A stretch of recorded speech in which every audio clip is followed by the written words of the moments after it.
All right, so what we're going to talk tonight about is dealing with anxiety and a patient survey of patients respond, which I'm super happy about. And some things came out of that that prompted this webinar. The vast majority of everyone is dealing with some sort of either anxiety and uncertainty, some fears, some frustration, all those kinds of things. And we wanted to make sure that we're here for you guys regarding all of that. So we're going to go ahead and get rolling, and maybe if I can figure out how to change my screen. Brigham, do you know how oh, there we go.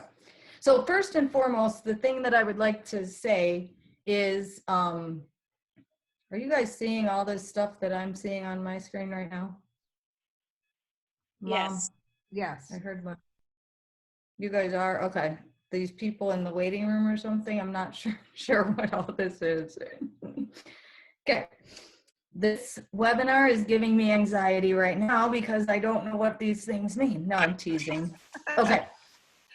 Number one, rely on good sources for information. I think this is one of the key things for me that I had to figure out for myself, because initially when all of this started happening, I kind of was keyed into the media and wanted to know the up to the minute updates. And, you know, I kept watching, and I felt a responsibility to my family and to my patients to kind of be in the know.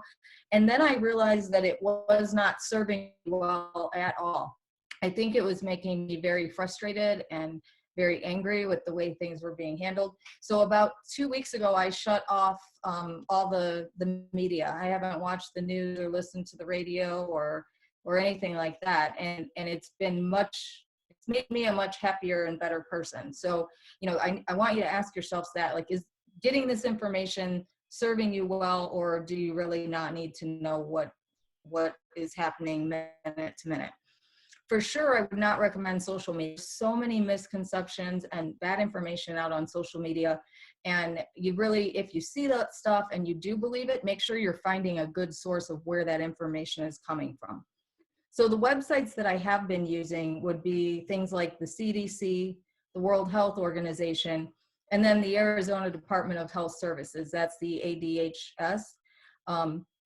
Because you want factual information. So I put a few things that I think we've all probably heard throughout this last few weeks. One would be, you know, we've all gotten text messages saying, oh, we're going under martial law tomorrow at 8 o'clock, or, you know, all different variations of that. And Arizona still is not under martial law. So I'm sure like initially when you heard that, it did get you anxious and wondered how you were going to handle that and what it would look like, and was military going to be in every neighborhood. But really it hasn't happened yet. I don't know that it will or won't, but you know, we got to learn to kind of take this in stride and not listen to things as they're just pouring in, because information is just being overloaded right now. And the media is sensationalizing every little piece or tidbit that they can get. Some of you have asked me about elderberry. Can I take elderberry or not? Because some of the media is saying that elderberry can cause something called a cytokine storm. And I did want to cover that because a lot of us use elderberry all the time. Elderberry can increase cytokine activity to the extent of about 3 to 6 times our normal cytokine activity. The virus, the COVID, part of what the bad part of that is, where people are in the hospital and on ventilators and things like that, is due to something called a cytokine storm. But a cytokine storm in the body is about 6,000 times the amount of cytokine activity. And elderberry increases about 3 to 6 times, but it will not put you into a cytokine storm. One of the functional medicine doctors actually addressed this one pretty well, because he said when H1N1 hit and we were treating people with elderberry, the medical doctors in the community said, oh, elderberry is never going to do anything. So, you know, 8 years ago, it couldn't do anything. And now for some reason this year, it's strong enough to cause a cytokine storm, you know, so you can kind of see the craziness of some of these statements. I hope I don't lose my internet. Okay.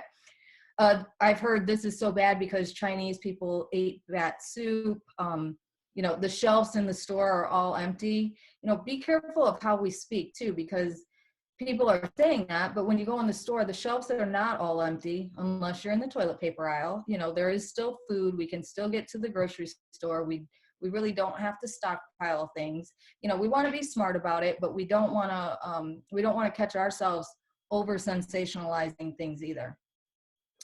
The next one, I cannot go outside. I hope that you all know this is very, very false. And we're very lucky that Governor Ducey has done things the way he's doing them, because it could be much worse. So please, please go outside. That's how you get sunshine. Remember, with sunshine, you make vitamin D. That makes you healthier.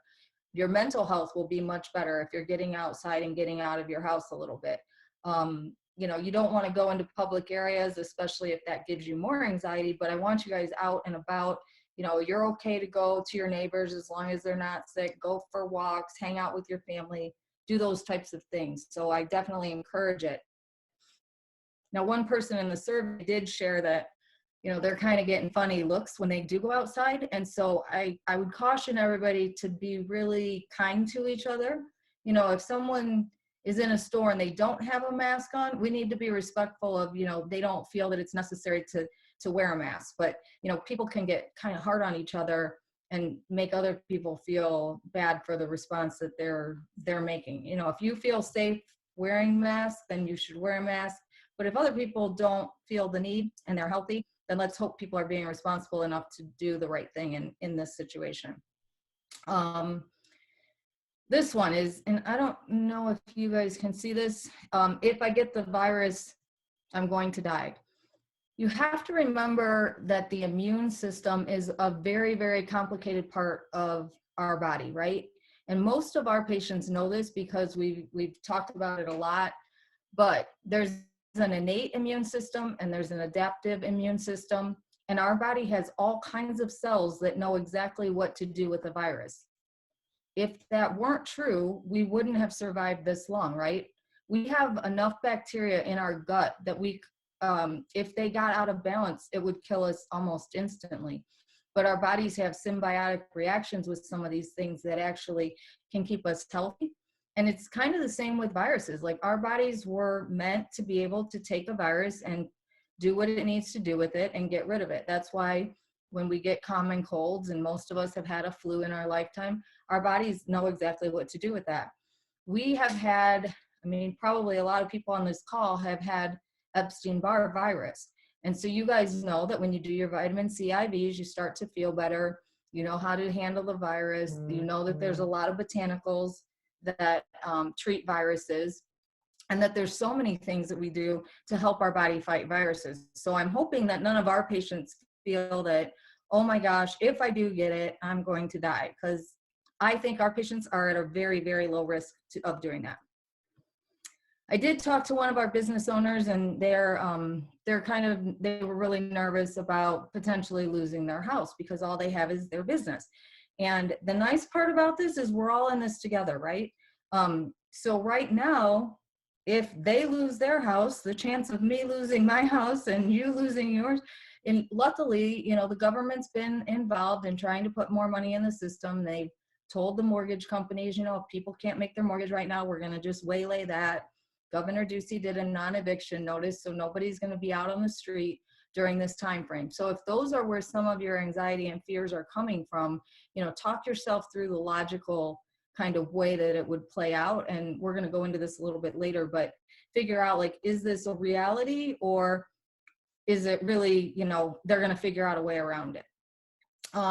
And then this one, I think, is one of the big ones for a lot of people with their anxiety, is there's nothing I can do about anything right now. People just feel so out of control. We don't have an end in sight. You know, we haven't been told like what's really happening.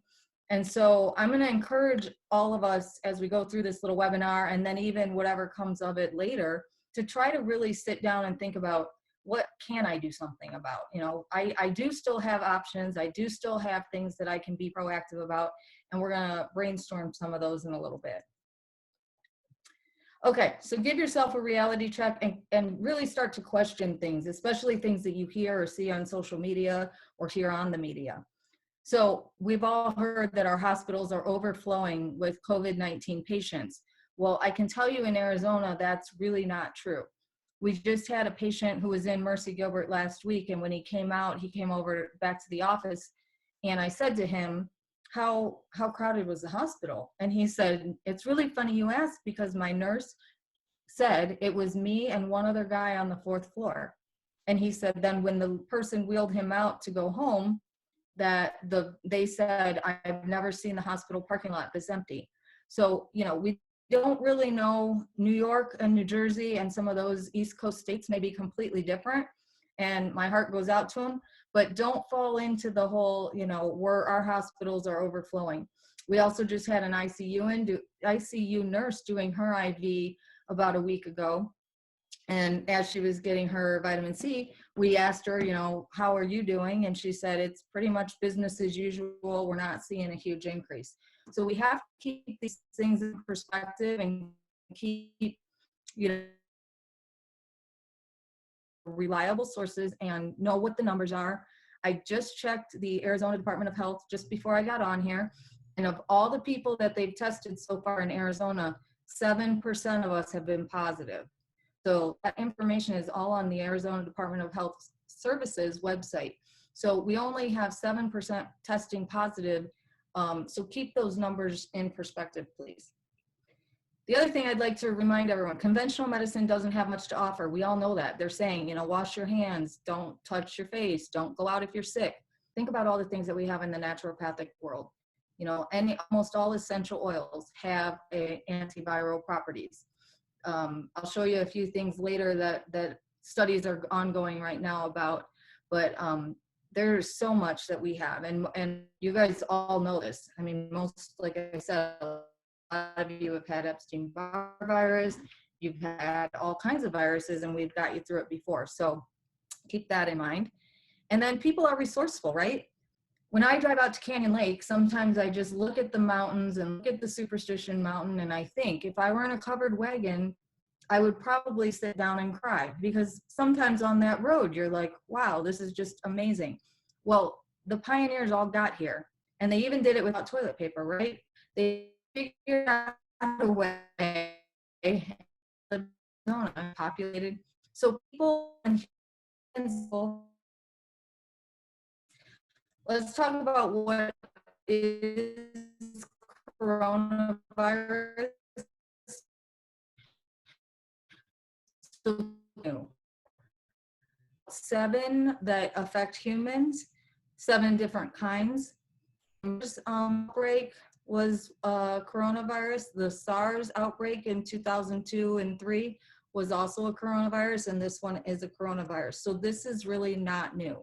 We've definitely seen it before. We had a lot of questions in the survey about testing, and so I did want to go into this just briefly.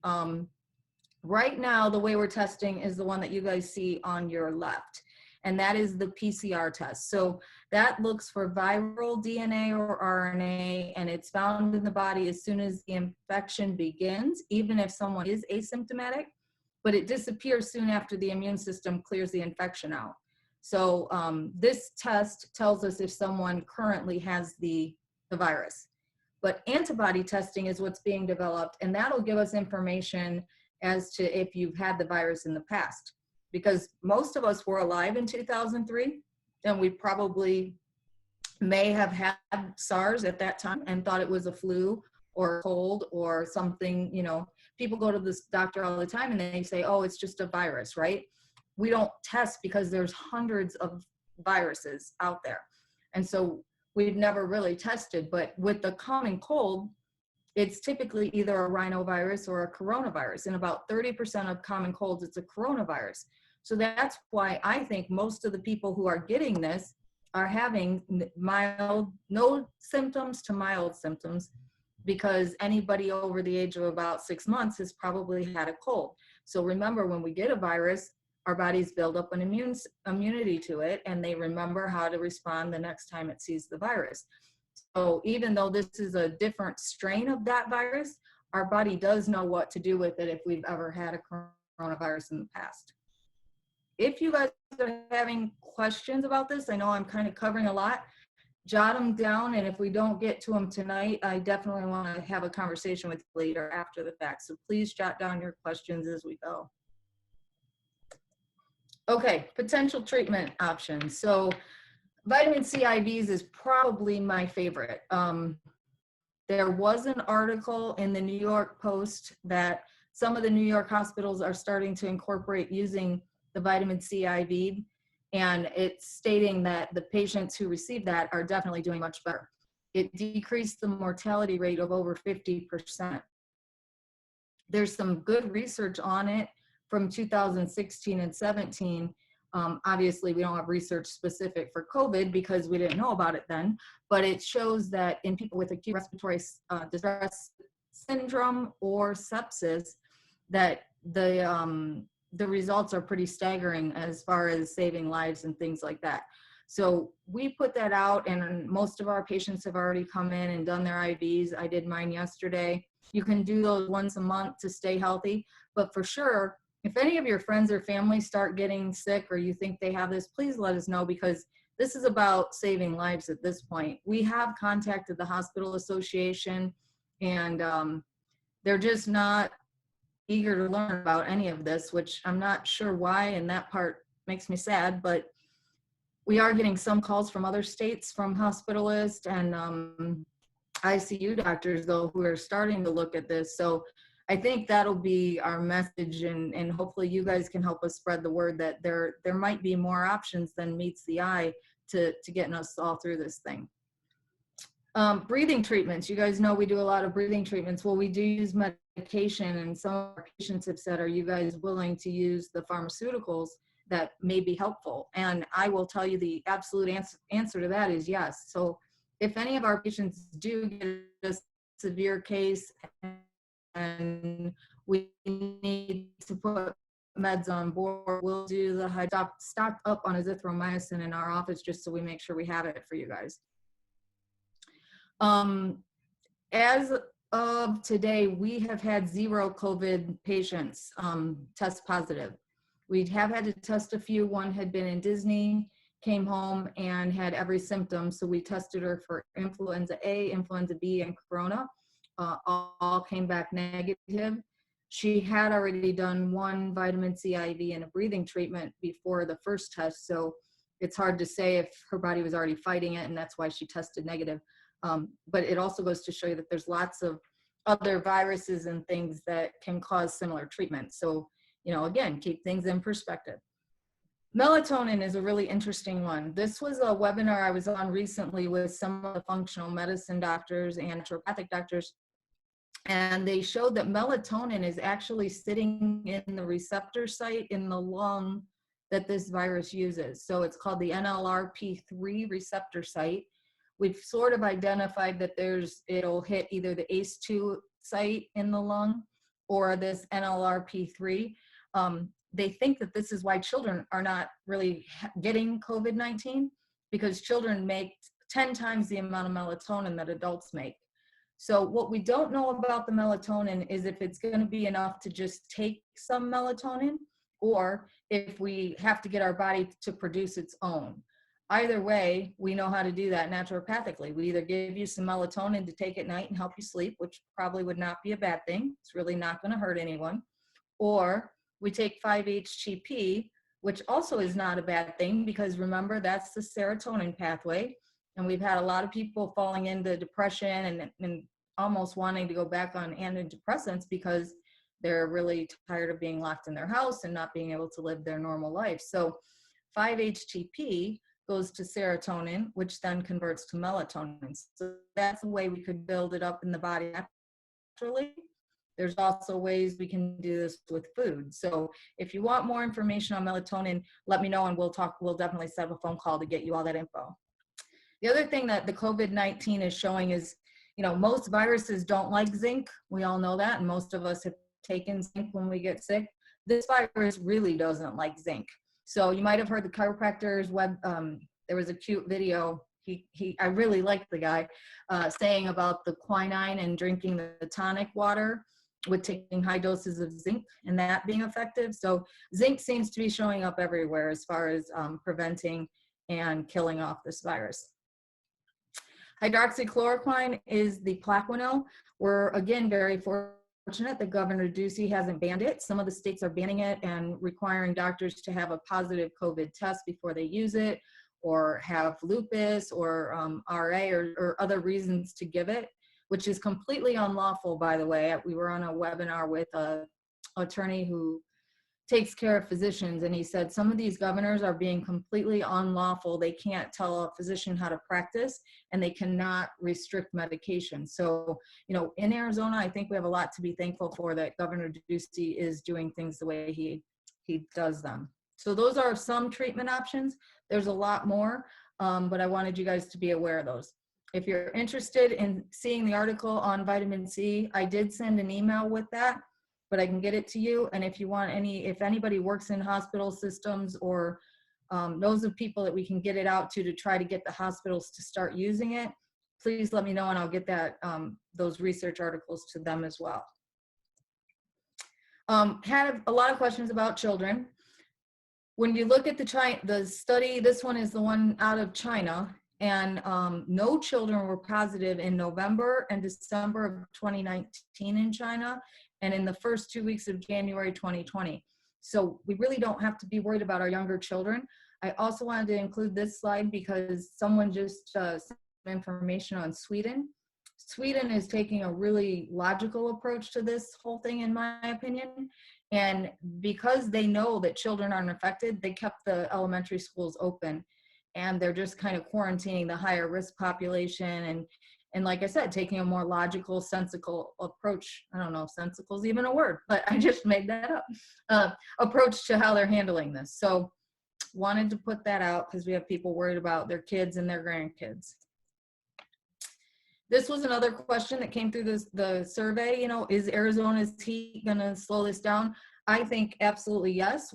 They don't have any definitive answers, but the MIT study that is kind of leading the way on this is showing that it's going to take a certain barometric pressure as well as a temperature sustained for about 3 days in order to kill it off. But I do think that we're going to be out of this a little sooner just because of the heat here in Arizona, which is a great thing. All right, we keep hearing that it's unprecedented, and I would argue that it's really not. The only thing that is our response to. So if you look at this chart here and how coronavirus compared to other major viruses, I mean, we've been doing this. This one went back to 1967, but I'm sure it happened before. You can see Ebola in 1976 had 13,000 deaths. Mortality rate was significantly higher. We've been through the bird flu, we've been through SARS, we've been through H1N1, we've been through MERS, we've been through the swine flu is not on here, Zika is not on here, we did Ebola again. So to say it's unprecedented is really not true. We've gone through it lots and lots of times. The problem is we never responded the way that we did. So I think really it's our response to how this is happening, not so much that we can't overcome this stuff. Our response may not be a bad thing if it does flatten the curve. So this was interesting because social distancing was a term that was new to me. But I found this study that in Philadelphia in 1918, with that flu epidemic, they did not do any social distancing, and they didn't think about it, and it peaked and they had a lot more deaths. By the time it got to St. Louis, though, as you can see, they were kind of telling people to stay away, and if you were sick, stay inside. And they definitely had a lot less cases. So the social distancing is working. If you're paying attention to the Arizona stats on this, it is working. We're having less hospitalizations already, and the curve is starting to flatten out already. So that may be a good thing. All right, and we bounce back, and we will again. So a lot of people have anxiety around the financial and economic impact that this is having. So I wanted to include this slide because it shows the world epidemics and then the global stock market performance in regards to that. I don't know if you can see I can't show you my cursor, but as you can see, this first column here is 1 month market returns, and then a 3-month market return and a 6-month market return. And what happens is it almost always takes a hit when the virus or whatever is out, whatever outbreak it is hits, the market tanks. but then 3 months after, almost every time it's bounced back. And then 6 months after, it's almost not only bounced back, but it's almost doubled or sometimes more than that. So if you look at that very bottom line where it has the average, by the 6 month mark, it's over doubled. Well, that's even more than that, from 0.44% all the way up to 8.5%. So historically, you can see that we always bounce back and we come back stronger. This was another MIT study that I found where they asked some entrepreneurial groups, you know, is this going to affect the entrepreneurial ecosystem? And the answer was absolutely.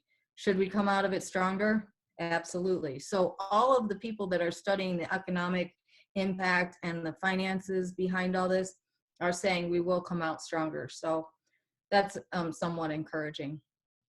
So now that we know some of the facts, what do we do to lessen our anxiety and uncertainty? Because, you know, we all know that even though we have good intentions and we don't want to feel the way that we do, sometimes it's hard to get these things under control. So I want to take us through a little exercise. Whoops. The first thing that I would encourage you guys to do is sit down with your family or your extended family or whomever you want and write out a list of all the things that each person is concerned about. The important thing here is that everybody gets a voice in this piece and no one is judged for anything anyone says. So if the little kids are worried about the new puppy, that's okay. They get to put that on the list. Do not discriminate, don't judge. Family should be a safe place to express any and all concerns. So even if it seems insignificant, just get your list down and give everybody significant time to really think about this and make sure everything's out and on the list. Step 2 of this is once you have these concerns, we're going to break them up one at a time. And then you're going to ask yourself, is this really accurate? Is it an assumption? And what can we control around it? So I kind of gave this example in the beginning, like the business owner that said, I could lose my house. That's not fully accurate right now because the mortgage companies are doing things and the non-eviction notice that I mentioned, but you do need to leave it on the list because we want to reevaluate it in a month or whenever we're starting to get back to normal and see kind of where we're at with this stuff. And then what can you do right now to control anything around this? Well, you could reach out to your mortgage company or your landlord, see what they're planning, see what options you have, be proactive and do something rather than just sitting and worrying, I could lose my house, right? Number 2, we might get the virus. That is an accurate statement, but let's scenario plan around it. So make sure everyone in your family knows if I start getting symptoms or I think I have the virus, here's what we're going to do. We're going to call, we're going to get tested. We'll go get our vitamin C IVs. We're going to do the breathing treatments. We're going to do any medication that could have potential. We will recover and life will go on. As you guys know, we've been putting out at the office that we're kind of quarantining our sick people. So if someone does have a fever and a cough, we're taking care of them via telemedicine. We're not bringing them into the office because we still have all of our healthy people doing their acupunctures and IVs and saunas and their regular appointments. So we want to keep the office kind of a safe place for the healthy people right now. However, if one of our patients thought that they had it, and we have had to do this with a few, we quarantine them, we can bring them in the back door. We have a special room that we put them in. We do their IV in there. We don't expose them to any other patients. And we do the full decontamination that the CDC recommends when they leave. And we garb up for that too. If you've been in the office recently, we're not wearing masks and gloves and everything for every single patient because, as I said, the people coming into the office are healthy. But if we have someone that we would suspect could have COVID, then we put on all the gear for that. And we put them in a mask and we wear a mask and we wear face shields and we may consider getting gowns. We're not sure. We haven't had that many because our patients are healthy. All right, I can't handle this. I keep having panic attacks. That is an accurate statement. I've heard from a few people and they really want them to stop. So what do you do about it? You call us, you set up an appointment, you get whatever you need. That might be a homeopathic remedy. That might be some CBD. That might be anxiety balance supplement. It might be GABA-Ease, or you may need medication right now.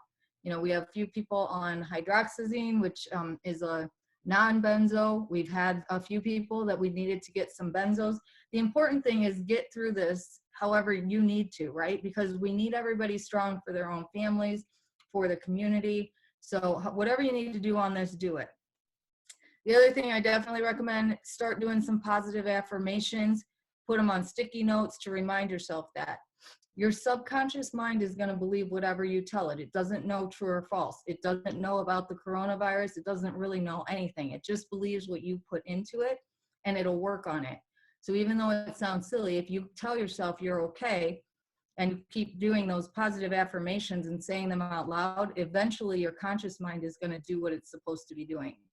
So this really does work, and there's lots of people that can tell you more on that. For me, it's putting Bible verses around. I can do all things through Christ who gives me strength. Draw your strength from your faith. Thankfully, we got a lot of believers in our practice, and so we pray together. We talk about the Bible, and I think we all need to be turning to that as well. All right, forecast and scenario plan. This first one might make you more anxious. If it does, don't do it. But we highly recommend that do a family budget or your business budget. And I almost recommend you do two. Do one for like, here's our absolute bottom. This is where we can't go below. And then here's our normal budget. And sometimes just knowing where your bottom line is can be, can free you up from some of those thoughts, like, what if I hit this? What if this happens? What if I can't do that? Because then you actually know the numbers. Now, like I said, if that's going to stress you out more, skip that one. Take advantage of government aid, especially for our business owners. Make sure you're getting all the information on that. And then kind of scenario plan. So we talked earlier, we all heard martial law could go into effect. Talk to your family about, okay, if it does, probably unlikely, but if it does, here's what we're going to do. Here's how we're going to handle that. Here's where we're going to meet, or here's whose house we're going to be at. Here's how we're going to make sure we have food. All of those types of things, because if you start to think and plan, it's not nearly as scary if they do say, oh, we're going under martial law. You know how you're going to respond. This one I've heard a lot, like the gym's closed and I don't know what to do. I don't have an outlet. I feel like it's affecting me mentally. So I got a picture the other day from 3 of our patients that meet in the park and work out in the park. And I think that's awesome. So they can't go to the gym, but they can go to the park. They're staying away from each other, far enough away, and they're getting their workout in. So I love that. I really miss being at church and connecting. There's lots of ways to connect. Like we are tonight, I wasn't spectacular at figuring all this out, but if I can do this, you can do it. Brigham helped me a lot, so I kind of cheated, but it's really not that hard. I think we could do it. Think about what you do that takes your mind off all the craziness of the world. So I've had some people who say, I go out and I ride my horse. Some people play with a puppy. Some people walk their dog. Some people read a book. Some crochet, do a puzzle, whatever, play music. It is for you that will kind of alleviate your mind from just spinning out of control, thinking about what's going on in the world. Focus on that, get yourself recentered. Also, what can you do for others? There's been some really, really fun ideas coming out that patients have told me. Like one patient did a neighborhood car parade for the kids, and all the kids stood out in their front yard, and they had like pool toys taped to their cars and all kinds of things. I thought that was a cute idea. Another neighborhood like put a bear, they all dressed teddy bears different, and then the kids could go around the neighborhood and go on a bear hunt, and you'd have to find the bear in whatever costume at different houses. Virtual happy hours, there's all kinds of things that you can do for others. And when we do things for others, as you guys know, it usually alleviates a lot of our own anxiety. And then, this might just be a really good time to reconnect. I think we've all said over the past year, like if I only had a week to go lay by my pool and read a book or do something like that, I would love that. And right now we might have a great opportunity, and we don't even have to feel guilty for it because almost everyone's working from home and you can't go really too many places. So, take advantage of that opportunity and use this time to connect and recharge and regroup and get some things like that done. Okay, really focus on what you do have control over, because right now so many things feel out of control. So focus on what you do have control over. Here's some positive examples to replace the unhealthy things that you might be getting into.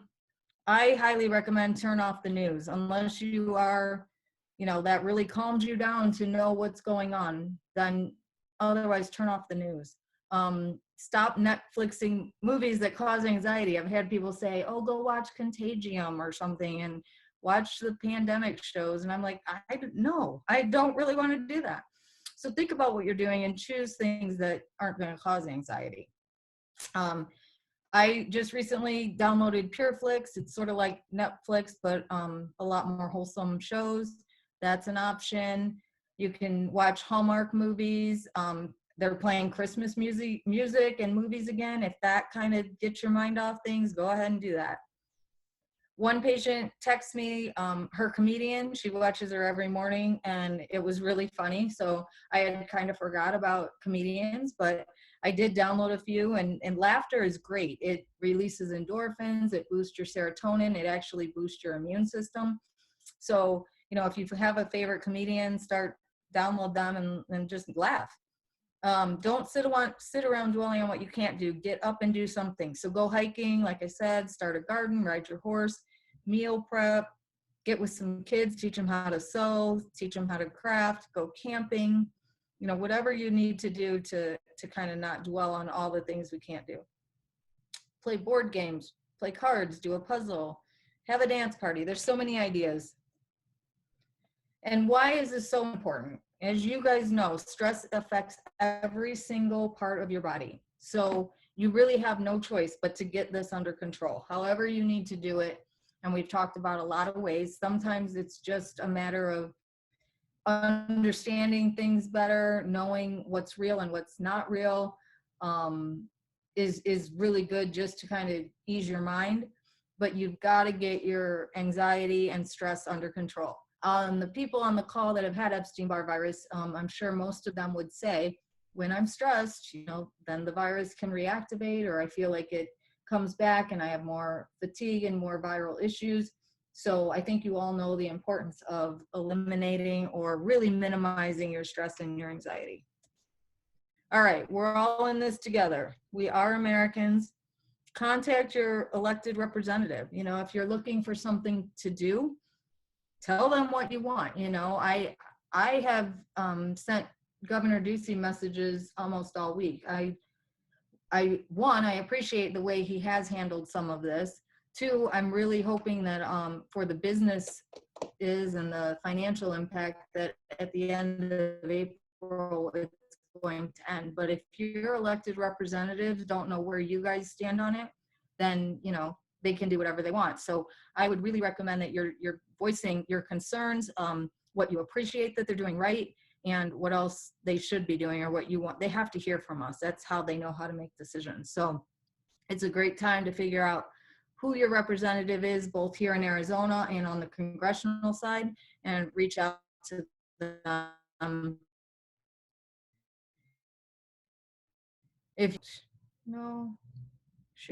Okay. I hope that, Brigham, can we do some questions? Do we have time? We can go until Brigham? It kicks us out. So hold on, guys. How do they ask questions? Do they just unmute or do they raise their hand? In the bottom, we can do it that way, or there's a chat box. So if anybody wants to ask questions, you can either use the chat box or raise your hand, and Dr. Bishop can, I think, unmute you, or you can unmute yourself from that side. So we can go about it both ways. Okay. We have we'll probably do, I want to be done by 7 at the latest. So does anybody have any questions or comments or things that are working for you with anxiety or things you want to share?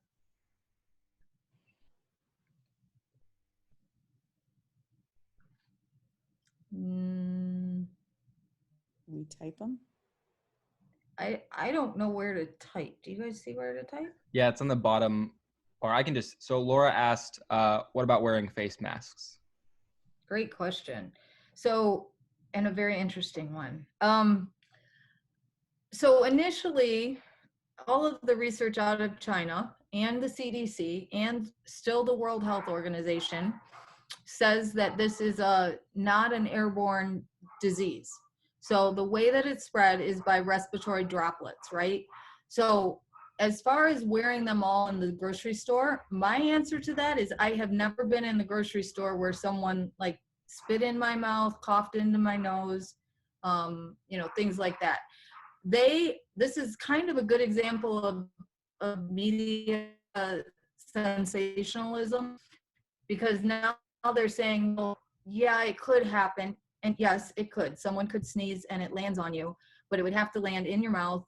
Your immune system wouldn't be able to handle it. So really, there's not a need unless you're sick. If you're coughing or things like that, you really don't need a face mask. And the CDC and the World Health Organization are saying, please don't wear the face mask unless, because what happened is the medical professionals that really needed them couldn't get them because the public was going crazy and buying all the masks. So there's not really a need unless you're coughing or sneezing. Now, I will say, if you feel like you're more protected with the mask on and that calms you down and you're willing to go out and feel more comfortable doing that, then wear the mask. The cloth masks are about 3% effective from actually protect or doing much to protect you. Viral particles are so small that they definitely can get through cloth mask. The surgical masks are about 56% at blocking viral particles. And then the N95 masks are even higher on that for protecting you. You also have to be careful because now they're saying that the virus does live on clothes. So putting a cloth mask on your face might not be a good idea if the virus is going to live on the cloth unless you're continually washing it. I would kind of say the same thing about gloves. A lot of people are wearing gloves, but if you're not changing the glove in between touching all of the things, I'm not really sure what you're actually protecting.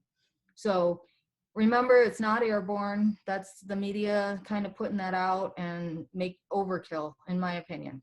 That's just my opinion. You do what you feel comfortable with. Good question.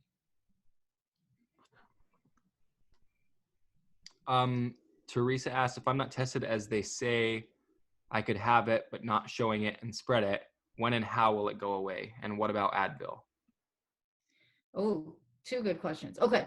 So if you're not tested, well, the PCR test, like we talked about, would show if you did have it and were asymptomatic. Every single virus, guys, has that capability. We all can be asymptomatic spreaders and viral shedders and all those terms that the media is using right now.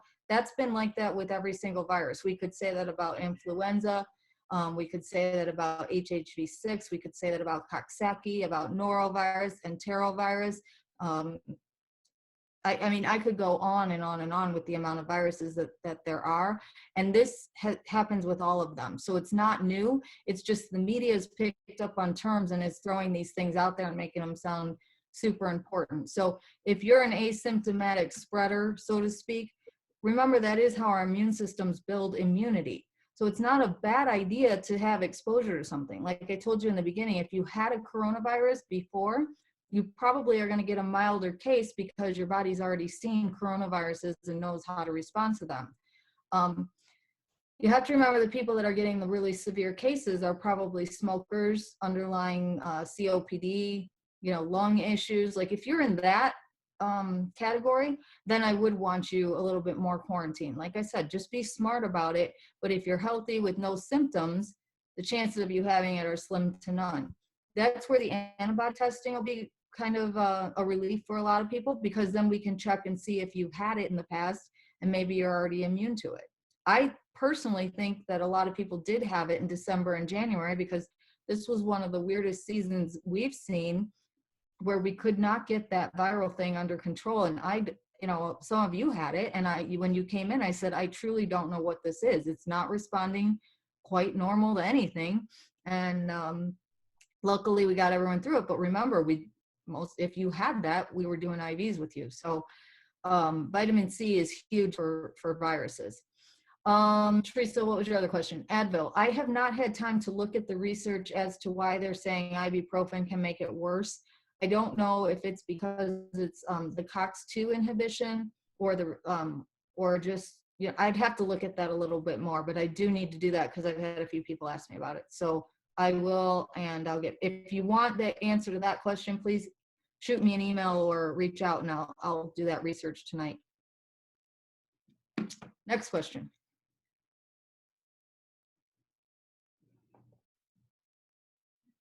Yeah, Laura says, going back to elderberry, can you take too much overdose? She says, I'm taking the Immune Plus, which contains elderberry. She's taking 2 droppers full.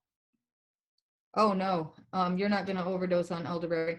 Elderberry actually has an immune modulating effect.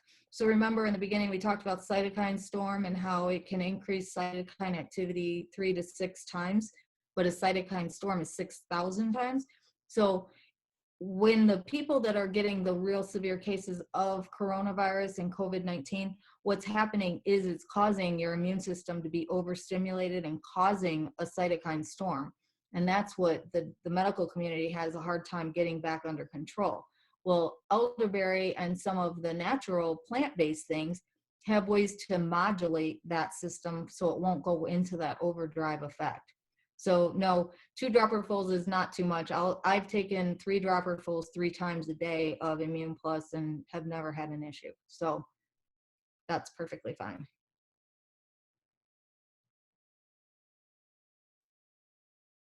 Any other questions, Brigham? Nope, that's it for now. Does anybody else have any other questions? You can unmute yourself or get in the chat box really fast.